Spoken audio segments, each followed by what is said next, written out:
AITAH for not telling my stepsisters how much money and assets my father left me when he died. I 31 mem refused to give my stepsisters any of my inheritance.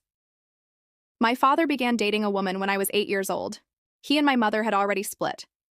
The woman he began dating had 3 other children from another relationship, and me and my SM never got along. I never got along with her or her children, and this relationship only seemed to get worse when I moved in with my father when I was 12 years old. So for context, my father is a very emotionless man. He made it very clear to my stepmother that she would not parent me, and he would not parent her children.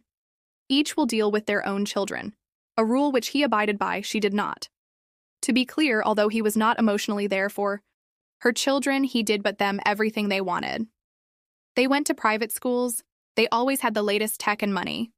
When they came of age, he bought each of them a car. Spending money was my father's way of being emotional. This was exactly how he was with me.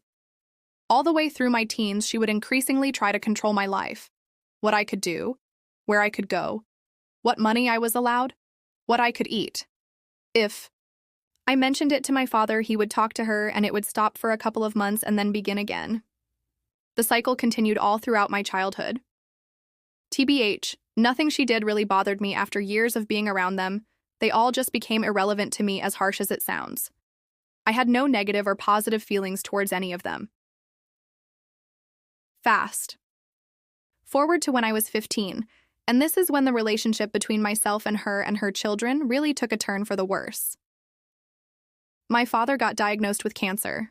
As soon as he was diagnosed, he wrote a will and left me everything. The house, the cars, his money, his savings, his other properties, his business, literally everything. The will was left with his solicitor, and a copy was given to him. He placed this with all his other documents in a secure place, so people would know if anything happened to him what his wishes were. My father was given the all clear after a year of getting treatments and surgeries.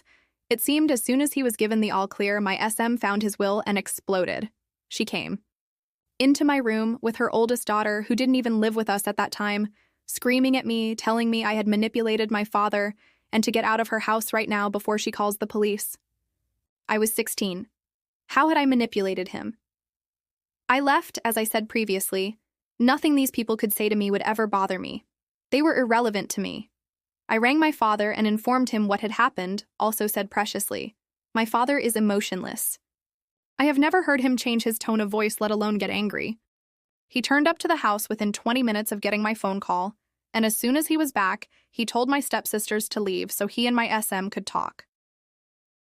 My stepsisters came outside, and all 4 of us were there, and I believe for the first time in my life I heard my father raise his voice. I couldn't make out what he was saying, but after 5 minutes, he came out of the house, told me to get into his car. We were going to get food. In the car, he went back to his normal self. My dad's never tried hiding anything from me, so I asked what he said to my SM. He had told her everything he owns goes to me, that will never change. The next few years, I don't think my SM or stepsisters spoke to me, maybe menial things like hello, goodbye, but definitely not a conversation, not until I was 18. When I was 18, my dad and my SM gathered me and her children and informed us all that they were buying a new family home. My SM oldest daughter said, "Ow, that's nice. You'll get a good price for this one." And before my SM replied, my father interrupted and informed us all he wasn't selling, he was given the house to me. This was his house he had bought before he even met my SM. Every one of them turned and in unison began screaming at me how I take all my father's money and things along those lines. I didn't even know my father was giving me the house. I didn't even know he was buying a new one. My oldest stepsister began hysterically screaming for me to give her the house. She had a husband and a child, she needed it, and I was going to uni, so I didn't.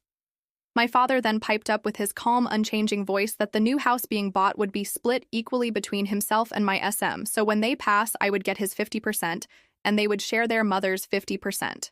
This did not help the situation, and instead I began getting screamed at more. I was indifferent to them, so I didn't really faze me, and we moved on. When years later, I am now 30 years old, my SM and my father have been broken up for about 3 years.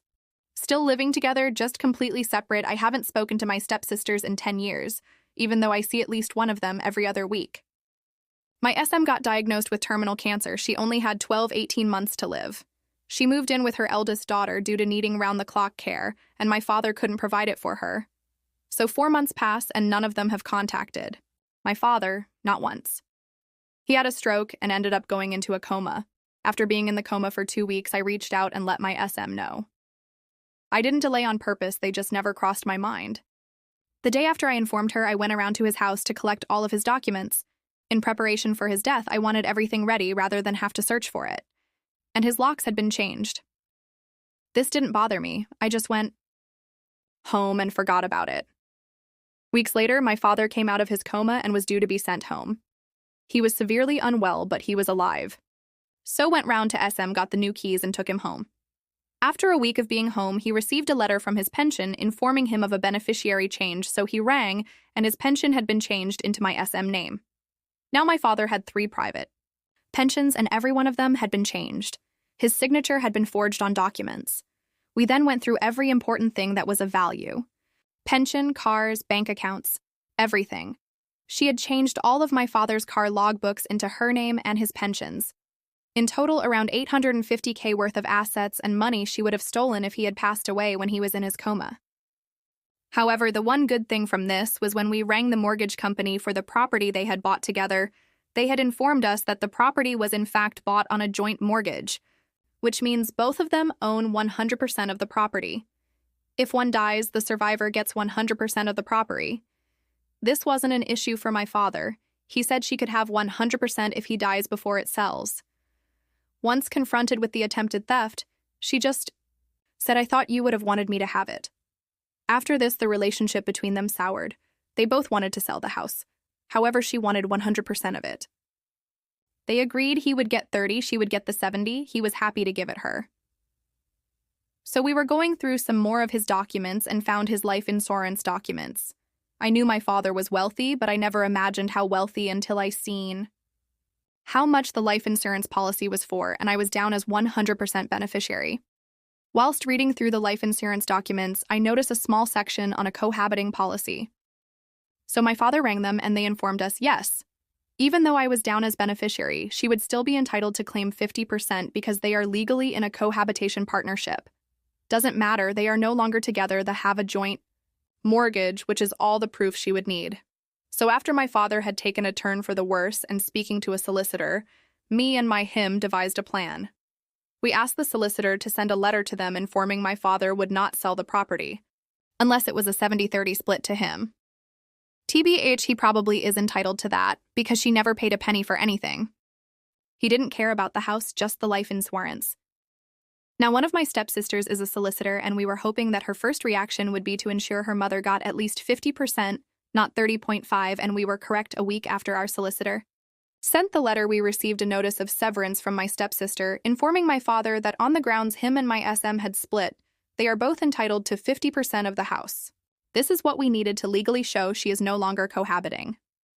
My father passed 3 weeks after we received this.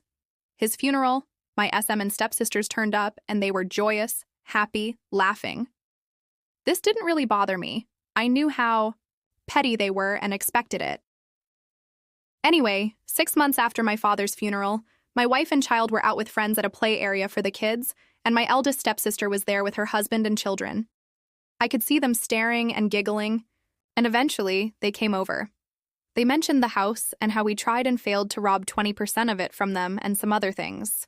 Then she started to say disrespectful things about my father, and I snapped. I told them, we didn't care about the house. My dad didn't want my SM to get his life insurance. My stepsisters went quiet for around 30 seconds and then started asking what I meant. I just grabbed my child and me and my wife and I left. The next day, I was bombarded with phone calls asking what my father had left me, and I told them every single thing I got in inheritance. I told them right down to the last penny. And then proceeded to brag about how we needed them to fill for the severance because if we did, they would block and delay it, suspecting something. I was then nonstop harassed for the next couple of weeks, telling me I didn't deserve the money. I should split it 4 ways because he was all of our father, not just mine. Then the threats started, and I received a letter from my SM youngest daughter, who was a solicitor, informing me of legal proceedings they are going to take. So now, after 4 months of this, we were informed today that they have no legal claim to any of my father's inheritance. Due to all his paperwork, will, beneficiaries on his polices, which he was in sound mind when he completed. It has ruled in my favor.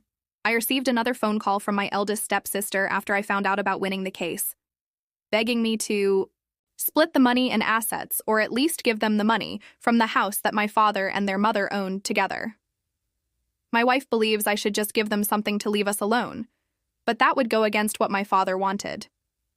Me and my wife both earn good money so we wouldn't miss it, and the only one of my stepsisters who earns decent money is the solicitor. The other two are desperate for money. But when I think about it, I'm constantly reminded that I don't actually care for these people, so why should I help them out? So AITAH, edit, just to make it clear, my SM passed away around 3 months ago. The house was sold for 1.2 meters, so they did receive inheritance, around 200K each, assuming she left equal amounts to each of her children.